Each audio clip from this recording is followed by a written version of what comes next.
My family humiliated me with memes when I asked for help with a medical emergency. Only my orphan niece lent me her savings. I won 30 million in the lottery and gave her half for saving me. Now they're demanding their share, screaming that we're family. I sent them the same memes back. Here's your share. 7 years. That's how long my credit was destroyed because of my brother. He had convinced me with that same old smile of his. It's just a formality, little sis. Co-sign this loan for my business. It's purely a formality. Like an idiot, I trusted him. He deliberately stopped making payments. My credit was shot to hell while he bought his new house. I could never even get a loan for a car. Yesterday, the cardiologist told me bluntly, severe arrhythmia. You need a Bell implantable defibrillator. You have 60 days max or the next crisis will kill you. The deductible was $1,000. That night at 2 a.m. the chest pain woke me up again. I grabbed my phone with trembling hands and typed in the family chat. I need urgent help. It's my heart. I promised to pay back every cent. 30 seconds later their response came. Not a call, not a message of concern. A meme. My photo photoshopped onto the body of a beggar with the text, a little help for my broken heart. Haha. My aunt. Haha. So dramatic. My own mother. Honey, always so dramatic. Learn to manage your money better. No one else wrote anything. The silence was total until a private message arrived from my niece, the 19-year-old orphan, the daughter of my sister who died of cancer, the girl whose future my brother was supposed to protect. Auntie, I only have $3,000 saved for college, but it's yours. You need it more than I do. I stared at the screen, the meme, the laughter, her message. Something in me froze. I no longer felt the pain in my chest, only a cold, perfect clarity. They were going to pay for every last thing. A week after that night, I was lying on the sofa watching the news while waiting for my appointment with the surgeon. I couldn't sleep. The chest pain came and went. And now, the winning numbers for the state lottery. I didn't even pay attention. I had bought a ticket months ago on impulse at a gas station. I had stuffed it in my wallet and completely forgotten about it. Something made me check. I pulled out my wallet and found the crumpled ticket among old receipts. I compared the numbers once, twice, 5 times, 10 times. $30 million. I just stared at that piece of paper as if it were a joke from the universe. I didn't scream, I didn't jump. I just sat there in silence, feeling a strange calm fill my entire body. I didn't tell anyone. 3 days later, the news appeared in the local paper. City resident wins $30 million in lottery. My full name, my photo they got from somewhere. My phone exploded. The first call was from my brother. Of course it was him. Little sis, congratulations. We need to talk seriously about how we're going to manage our money. Our money. Our money. Not your money. Not, what good luck you have. Not, I'm happy for you. Or, I have to go, I told him. Wait, don't. I hung up. I sat at the kitchen table. I didn't feel anger. I didn't feel fear. I felt something I had never felt before. Absolute control. I opened my laptop and searched for estate planning attorneys. The next day, I hired the best one, a serious man who looked at me as if he knew exactly why I was there. I need to protect this money from my family, I told him bluntly. I understand perfectly. We'll create an ironclad trust. But first, I need you to gather all your financial records. I want to see the complete picture. I spent 2 days digging through old boxes, bank statements, account summaries, papers I had kept for years without knowing why. And that's when I found it. The documents from the loan I had co-signed 7 years ago. The dates of the missed payments, all perfectly aligned. I called my mother. Mom, do you remember when you gave my brother money 7 years ago for his business? Silence. Yes. Why? How much did you give him? What? $25,000. Why are you asking? I looked at the dates, the amounts. Everything fit. Because those are the exact same dates he stopped paying the loan I co-signed, the one that ruined my credit for almost a decade. A longer silence. Honey, I didn't know. Of course you didn't know. I hung up. But that was nothing compared to what I discovered next. He did something worse, much worse. My sister, the one who died of cancer 6 years ago, left a $350,000 trust fund for my niece. My brother was the trustee. What? Because he was the favorite son. The responsible one, the one who was good with money. I called my lawyer. I need the records for my niece's trust fund, the one my brother manages. Do you suspect something? Yes. It took him 4 days calling his contacts to get them. When I read them, I had to read each line 3 times to believe it. The fund was empty. Well, almost. There was $8,000 left out of $350,000. These weren't investment losses as he had told my niece. They were direct withdrawals disguised as commissions, investments, or administrative fees. The dates hit me like punches. June 2019, $45,000. The same week he bought his Jeep Grand Cherokee. December 2020, $38,000. 2 days before their family vacation to Cancun. March 2021, $85,000. A capital injection into his failing business. April 2022, $52,000. His kitchen remodel. I kept scrolling. Every withdrawal had a date. Every date had a purchase. A luxury, a lie. I downloaded all the documents, organized them into folders with clear names.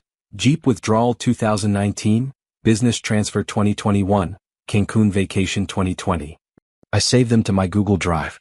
I made a copy on a flash drive and put it in a hidden box. 2 days later, I received a Facebook message. It was my brother's ex-wife. We hadn't spoken since their divorce 3 years ago. I saw you won the lottery. Congratulations. Can we talk? We met at a Starbucks. She looked tired, thinner, but her eyes had the same clarity I felt now. He did the same thing to me during the divorce, she said without preamble. He hid assets, moved money, lied on every declaration. She took out a manila envelope. I know he diverted money from your niece's fund. I have the account numbers where he moved it. I have dates. I have transfers. She passed me the envelope. Why are you giving me this? Because nobody believed me when I reported him. And because that girl deserves better than the crumbs he left her. That night, I went to a different bank, one my family had never used. I opened a new account solely in my name. I transferred the full $30 million. My old account, the one my family knew about, I left with $47. I went home. I sat at the kitchen table with everything spread out before me. The trust fund statements, the documents from the ex-wife, the proof of the loan, the screenshots of the family chat with the memes. Everything perfectly organized, everything irrefutable. The trap was set. They just needed to walk into it. I posted the photo on Facebook on a Tuesday at 10 a.m. My niece and I, smiling in front of the bank with a manila envelope in my hands. The caption was simple. Today I created a $15 million trust for my niece. She saved my life when no one else would. And now I can restore the inheritance her incredible mother left for her. Proud of you, my girl. I hit post. It took exactly 4 minutes. My phone started vibrating as if it were having a seizure. Calls, messages, notifications. The first call was from my brother. I didn't answer. He left a voicemail. I listened to it on speaker. What did you do? 15 million? Are you insane? That's the family's money.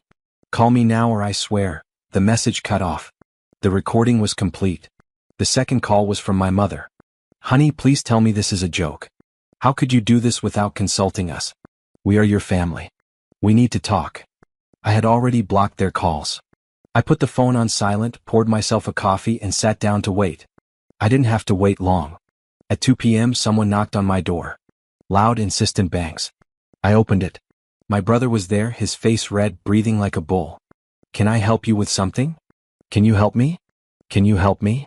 He pushed past me into the house. You gave away half of the family's money like it was nothing. It was my money. I did what I wanted with it. That brat manipulated you. She poisoned you against us. That brat has a name. And she's the only one who helped me when you were all sending me memes of. He stepped closer. I could smell his expensive cologne, the same one he wore when he wanted to intimidate people. As the head of this family, I demand that you transfer the administration of those funds to me. I am the most qualified to handle that amount of money. I laughed in his face. Head of the family? Get out of my house. I'm not finished. Yes, you are. He left, slamming the door so hard the walls shook. 3 days later, the lawyer's letter arrived. A lawsuit for emotional distress and irresponsible management of family assets. It requested $5 million in compensation for psychological damages caused by the defendant's negligent behavior toward her family. I forwarded the letter to my lawyer with a note. Respond with this. Withdraw the lawsuit or we will proceed with a countersuit for harassment. My lawyer called me half an hour later, laughing. Are you sure? This is going to escalate. Completely sure. Perfect.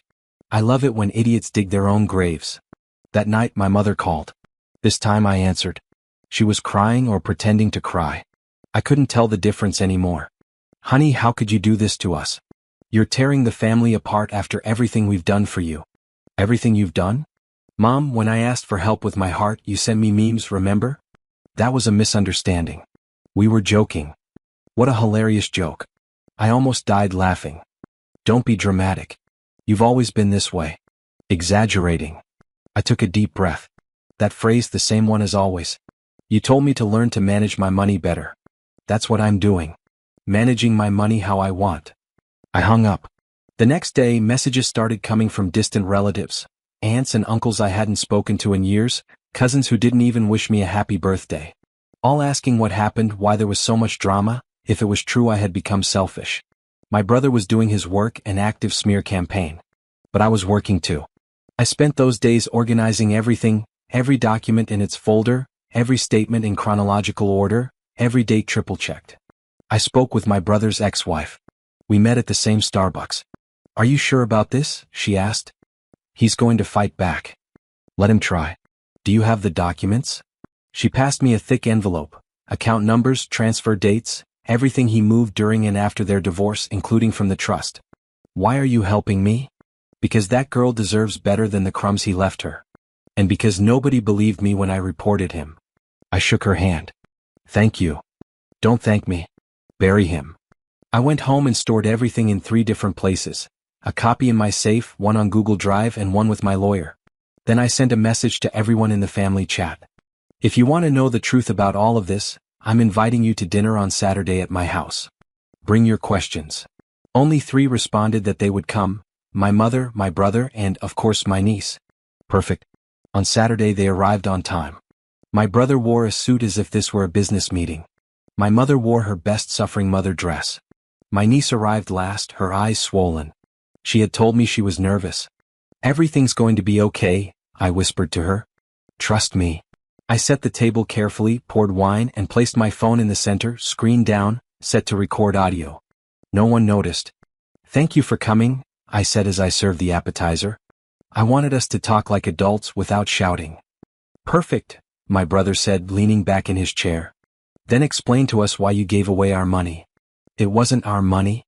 It was mine. Lottery money is a stroke of luck. The family shares its luck. The family shares. Like when I needed $1,000 so I wouldn't die. My mother intervened. Get over it already. That was months ago. For you, maybe. For me, it was the day I understood who my family really was. My brother drank his wine, visibly relaxing. He thought this was going to be easy. Look, little sis, I know you're resentful, but let's be realistic. That money you gave the girl, she doesn't know how to handle it. She's young, inexperienced. Anyone could manipulate her. Like you manipulated her mother's trust fund? The silence was instant. What did you say? The trust fund. The $350,000 your sister left for her. Where is it? His face didn't change, but his hands tightened around the glass. That's none of your business. Of course it's my business. She's my niece and I was the trustee. I made smart decisions with that money. Smart decisions. My voice remained calm. Like what? Investments, stocks, funds, things she wouldn't understand. And how did those investments do? The market is volatile. There were losses. $342,000 in losses? He was quiet for a second. It wasn't that much. Then how much is left? Enough for her to go to college. How much? I don't have to give you exact numbers. $8,000. My niece's voice was low but clear. Out of $350,000, there's $8,000 left. My brother looked at her with something between surprise and contempt. And how do you know that? Because I requested the statements 2 weeks ago. It's my money. I have the right. Those numbers don't reflect the complete reality. They reflect that you took money out every month for 4 years. Money that never came back. He let out a forced laugh. And what if I did? That money would have been wasted on her teenage whims. I invested it better for the well-being of the whole family. There it was. The admission. Clear, direct, recorded. My niece leaned forward. For the well-being of the family? Your lake house is for the well-being of the family? The color drained from his face. What? Your ex-wife told me everything. The dates, the amounts, where every single cent went. She's lying. She's bitter about the divorce. She showed me documents. Account numbers, transfers. He shot to his feet, the chair scraping the floor. This is ridiculous. I'm not going to sit here and listen to these accusations. Sit down, I said quietly. You have no right. Sit down or get out of my house. He stood there looking at me with a mix of fury and disbelief. Are you kicking me out? I'm giving you a choice. My mother tried to intervene. Honey, this is going too far. No, Mom. We're just getting started. My brother remained standing, breathing heavily. You know what? I'm leaving. When you're ready to talk like adults, you can call me. I'm not going to call you. What? I've heard enough. I've made a decision about the share you all want so badly. I'll let you know soon. What does that mean? You'll see. I walked to the door and opened it. Get out of my house. My brother looked at me as if he didn't recognize me. You're going to regret this. I doubt it. They left. My mother crying, my brother muttering threats. The door closed. My niece stood there trembling. Did that really just happen? It happened. And now? I held up my phone. The recording was still running. 52 minutes. Now we have everything we need. That night, while my niece slept in the guest room, I sat at the kitchen table with my laptop. I opened the recording, listened to the whole thing 3 times. I invested it better for the well-being of the whole family. His own voice, his own admission. Irrefutable. I took out the folders I had prepared, the bank statements, the documents from his ex-wife, the 7-year-old loan, all perfectly organized. I opened a new document and typed, family meeting, Tuesday 10 a.m. My house. Attendance mandatory. I sent it to the family chat. My brother replied almost immediately. What for? To give you your share. He didn't reply after that. I leaned back in my chair looking at all the folders spread out before me. The trap was set. They just had to fall into it. They arrived on time as if punctuality could save them. My brother walked in first with his important guy swagger. He was wearing a new suit. He probably thought it would be impressive. My mother followed, her face a martyr's mask, ready for her role. My niece was sitting next to me in the living room. I had placed 3 manila folders on the coffee table. Thick, organized, perfect. Sit down, I said without getting up. My brother settled onto the sofa as if he owned it. Good. I suppose you've finally come to your senses about a fair distribution of the money. Fair distribution. What an interesting choice of words. The family shares. That's what's fair. I picked up the first folder, opening it calmly like someone browsing a menu. Let's talk about fair. Let's start with debts. I took out the loan papers and placed them on the table. Remember this? He barely glanced at it. The loan from years ago? Get over it. 7 years of destroyed credit. I couldn't buy a car. I couldn't rent a better apartment. All because you decided not to pay a loan that had my name on it. Those were difficult times. We all go through them. No, you went through them. I paid the consequences. My mother intervened with her, let's be reasonable voice. Honey, that's in the past. You have money now. Can't you forgive? Forgive. I looked directly at her. Like you forgave me when I asked for help with my heart? Silence. I took the second, thicker folder. But fine. Like you said, Mom, that's the past. Let's talk about the present. I took out the bank statements from the trust fund and slid them across the table toward my brother. Recognize these dates? His face changed just slightly, but I saw it. These are statements from your niece's trust fund. June 2019, $45,000 withdrawn. The same week you bought your Jeep Grand Cherokee. That was an investment that. December 2020, $38,000, 2 days before your vacation in Cancun. Investments sometimes require liquidity. March 2021, $85,000, straight into your failing business. He turned pale. Truly pale. Those were legitimate investment decisions. I was the trustee. I had the right. The right. My voice stayed low, cold. You had the right to steal from an orphan child? I didn't steal anything. He stood up. Everything I did was for the good of the family. Sit down. You're not going to talk to me like that. I pressed play on my phone. His voice filled the room, clear, unmistakable. That money would have been wasted on her whims. I invested it better for the well-being of the whole family. The silence that followed was absolute. He collapsed back onto the sofa. The glass of water in his hand began to shake, spilling water on the table. He didn't even notice. That's taken out of context. Context. I pressed play again, his voice once more. She was a child when my sister died. I made smart decisions. My mother covered her mouth. Son, what did you do?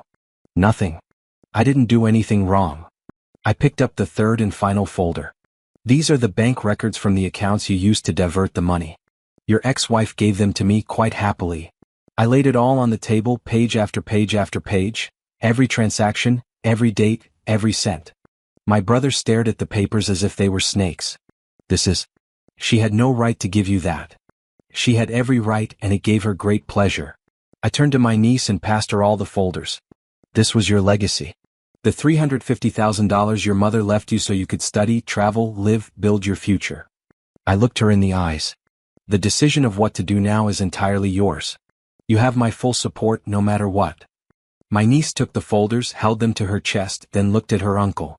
I'm going to file a report and I'm going to sue you for every cent you stole. Her voice didn't tremble once. My brother stood up, stumbling. No, you can't do this. I'm your uncle. I'm family. Family? My niece laughed. A cold, bitter laugh. Is family stealing the money my mother left me? Is family spending it on your luxuries while I was eating from the dollar menu in college? I helped you. I gave you $1,000 when you had hundreds of thousands of my money. It was an economic crisis. The market didn't steal my money. You did. My mother tried to intervene. Daughter, niece, please. Families don't do this to each other. We can resolve this among ourselves. Like we resolved my heart issue? I stared at her. By sending memes? That was a mistake. A joke that went wrong. It wasn't a mistake. It was who you truly are. My brother fell to his knees. Literally to his knees. Little sis. Please. Think of mom, think of the family. We can fix this. I'll pay you everything back with interest. Just give me time. Time? You had 6 years to pay back your niece's money. How much more time do you need? Please? His voice broke. Don't destroy me like this.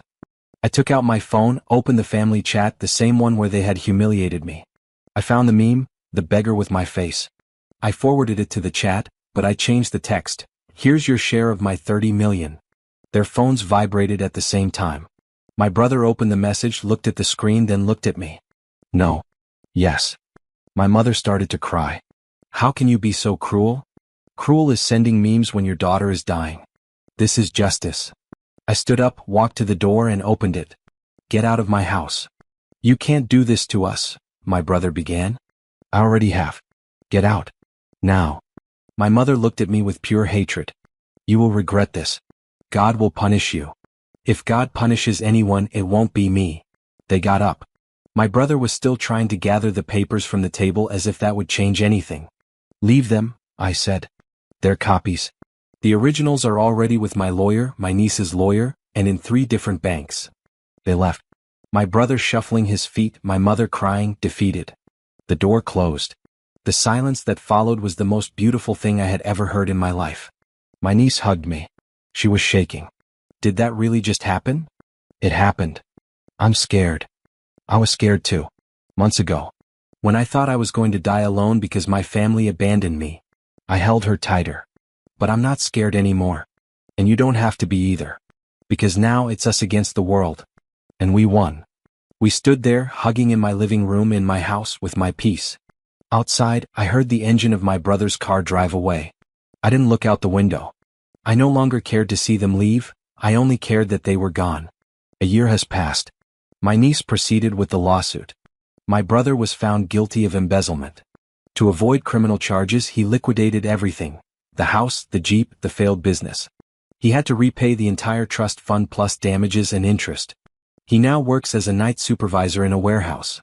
His reputation is destroyed. No one in the family invites him to anything. He earned it. My mother defended him to the end. She became isolated. She lives on a minimal pension in a 1-bedroom apartment. She has sent me letters. I returned them unopened. I had the heart surgery 10 months ago. My heart beats steadily now. I sold the old house full of ghosts and bought a small bungalow near the beach. I travel. I took up painting again, a passion I abandoned years ago because it wasn't practical. My niece is in her 2nd year of college studying law. She manages her trust fund with a maturity that leaves me speechless.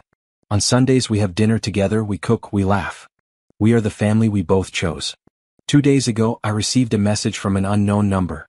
Your brother is very sick. He needs you. Don't you have a heart? Family is the only thing that matters. My mother. I stared at the message for a long time. I remembered the promise I made to my father on his deathbed.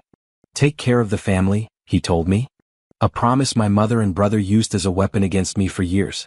But I realized something. I have been keeping that promise all this time. I took care of my niece, protected her, gave her back what was hers. I built a real family with the only innocent party in all of this. I have honored my father, just not in the way they expected. I opened the message, searched my files, and found the meme, the beggar with my face. I sent it to her without a word, just the image. I blocked the number. I stood up and walked to the window. The ocean was calm, the sun was setting, painting the sky orange and pink. My niece arrived that night with Chinese food and news from school. Are you okay? She asked, seeing me quiet. I'm perfect. And it was true. True wealth was never the money. It was the freedom to choose who I am and who deserves to be in my life. It was realizing that the family you choose is worth more than the one you're born into. It was being able to breathe without feeling the weight of their toxic expectations. My brother can keep his illness and his regrets. My mother can keep her loneliness and her unopened letters. I'll keep this: sunsets on the beach, laughter with my niece, a heart that beats strong and healthy, and the peace of knowing that justice, though it took its time, was served completely.